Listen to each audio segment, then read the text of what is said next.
Kita belajar firman Tuhan yang terdapat di dalam kitab Yeremia. Kita mau baca dua kali bersama-sama. Yeremia pasal yang ke-17.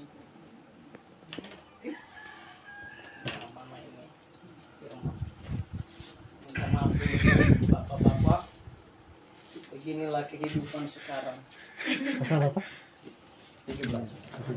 17. Yeremia pasal 17. Ayatnya yang kelima. Yeremia pasal 17. Ayat yang kelima sampai ayatnya yang ke-8. Iya. Ayat yang kelima. Yeremia pasal 17 ayat 5 sampai ayatnya yang ke-8. Kita baca bersama-sama dua kali ya. Kemudian nanti baru saya sampaikan bagi kita. Dalam hitungan yang ketiga, 1, 2, 3. Beginilah firman Tuhan, terputuslah orang yang mengandalkan sia-sia, yang mengandalkan kekuatannya sendiri, dan yang hatinya menjauh daripada Tuhan. Ia akan seperti semak kurus di padang belantara. Ia tidak akan mengalami datangnya keadaan baik. Ia akan tinggal di tanah hangus, di padang gurun, di negeri padang asing yang tidak berpenduduk.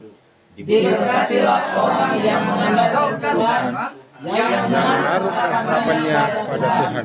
Ia akan seperti pohon yang ditanam di tepi aliran sungai, yang memasukkan akar-akarnya ke tepi mata air, dan yang tidak mengalami datangnya panas terik, yang daunnya tetap hijau, yang tidak khawatir dalam tahun kering, dan yang tidak berhenti menghasilkan buah. Sekali lagi, 1, 2, 3. Beginilah firman Tuhan, terkutuklah orang yang mengandalkan manusia, yang mengandalkan kekuatannya sendiri, dan hatinya menjauh daripada Tuhan.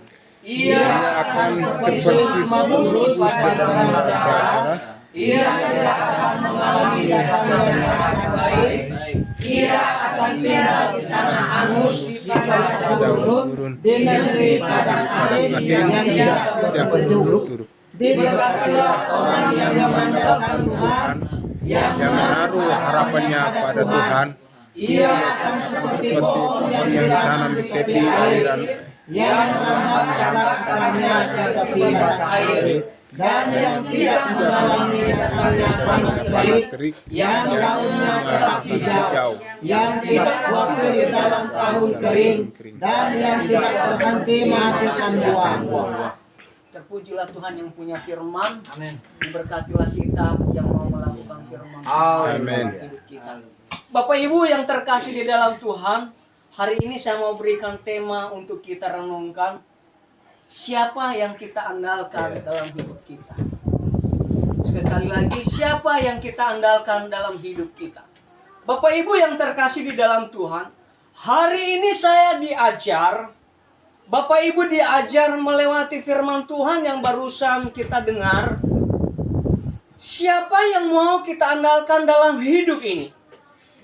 Banyak orang ketika ia ada di tengah-tengah keluarga, ketika ia ada di tengah-tengah masyarakat, ketika ia menjadi orang yang baik, menjadi orang sukses, ia selalu mengandalkan yang namanya dirinya sendiri.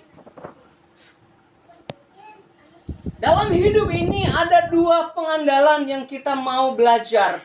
Kita mau andalkan manusia, atau kita mau andalkan Tuhan. Kita belajar dua hal ini.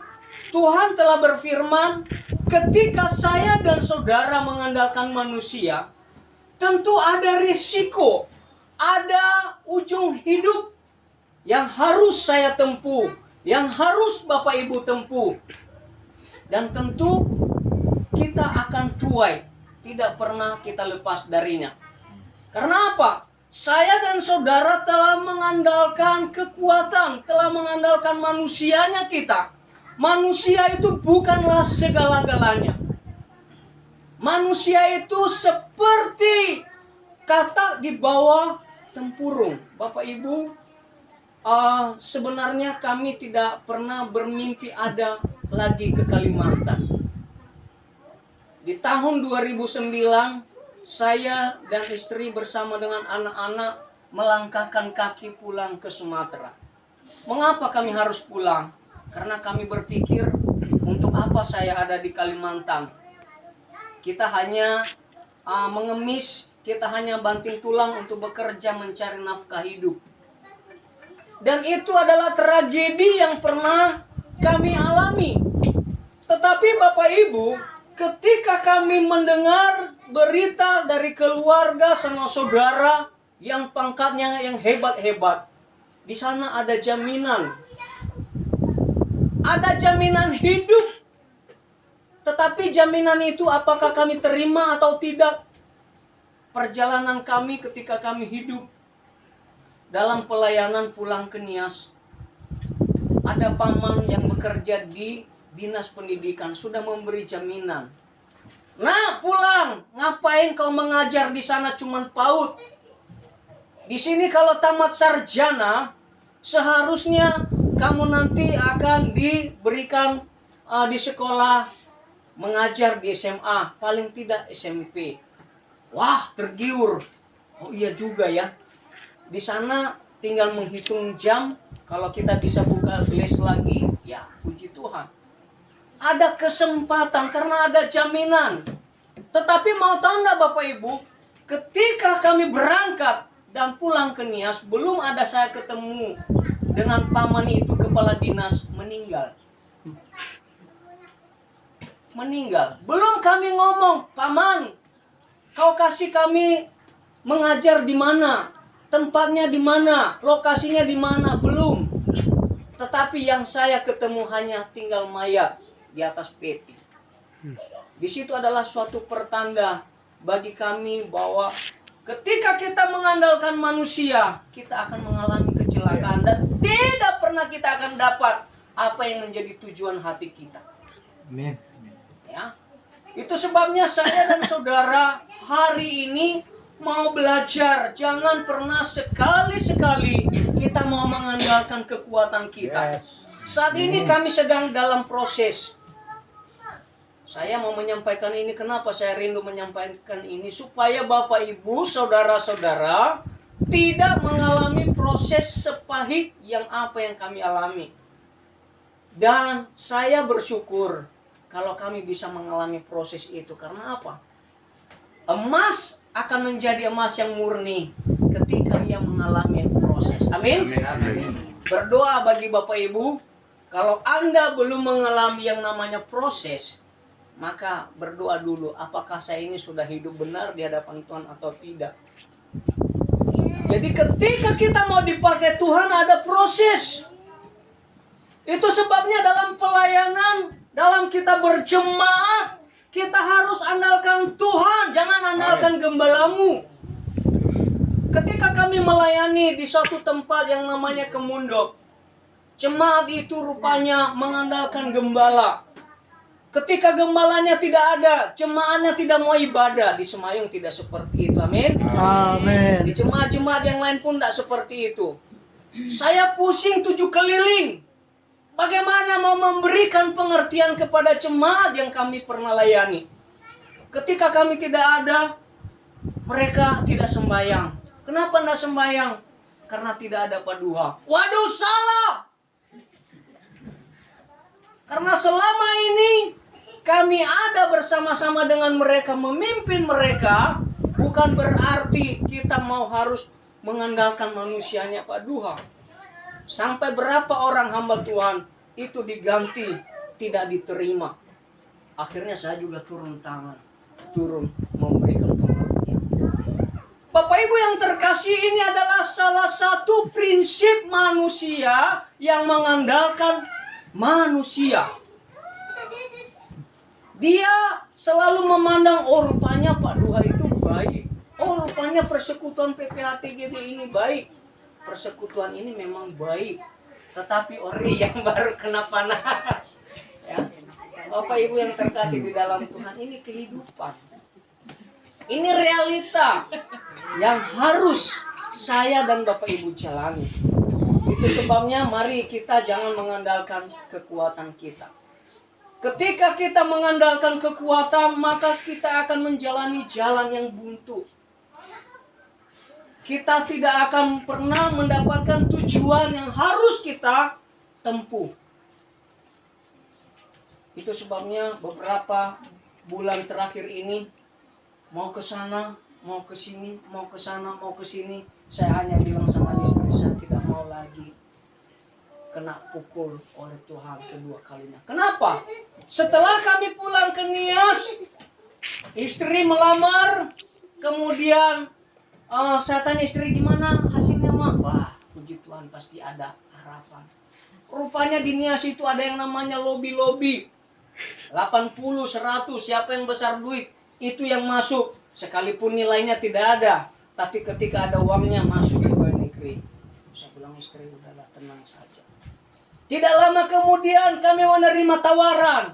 Ini mengandalkan manusia ini. Ada Pak Pendeta, Pak, ada gereja GBI yang saat ini membutuhkan pelayanan. Siap enggak Bapak pelayanan? Siap. Saya mengandalkan lagi manusia. Saya tidak punya duit Pak. Oh besok saya akan kirim. Tiba ke Jati Barang, baru 2 hari saya jatuh sakit. Selama 4 bulan saya sakit, hanya tinggal digendong oleh istri. Pakai tongkat sebelah. Mau kencing, mau kemana dan sebagainya. Lalu saya bilang sama istri, udahlah sekarang kita periksa. Kita periksa tidak ada penyakit sampai saya maki-maki dokter. Masa cek darah ndak ada? Masa ronsen ndak ada penyakit? Aduh, dari mana penyakit ini?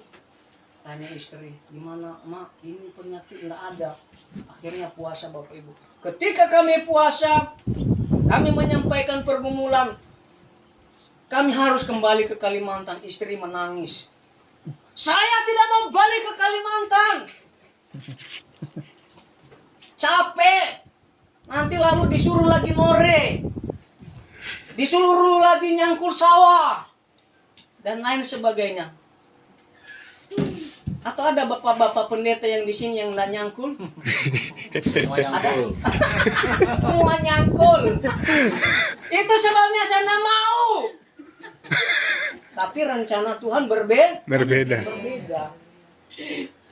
Firman Tuhan katakan, rancanganmu bukanlah rancanganku. Ya Bapak Ibu, hati-hati. Itu sebabnya saya menyampaikan kepada kita saat ini jemaat, sayangi gembalamu yang nggak bisa kerja. Bawa dia beras.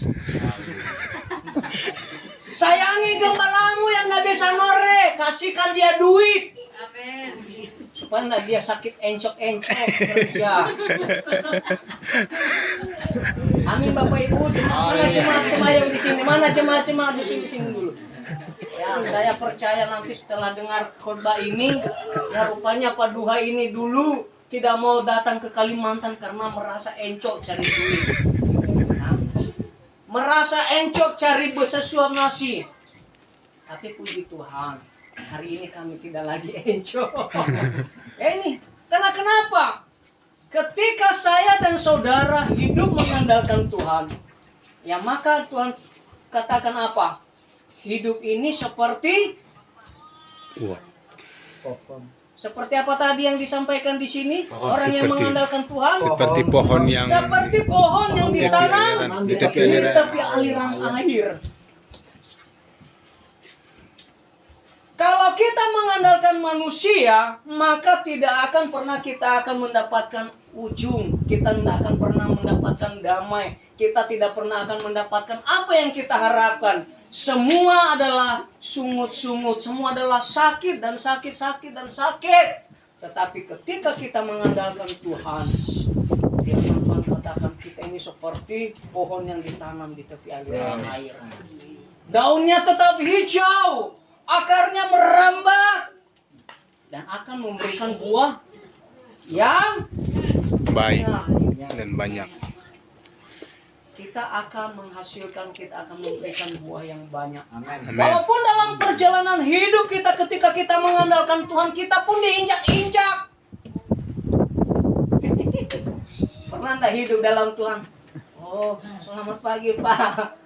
Saat ini kami mengandalkan Tuhan.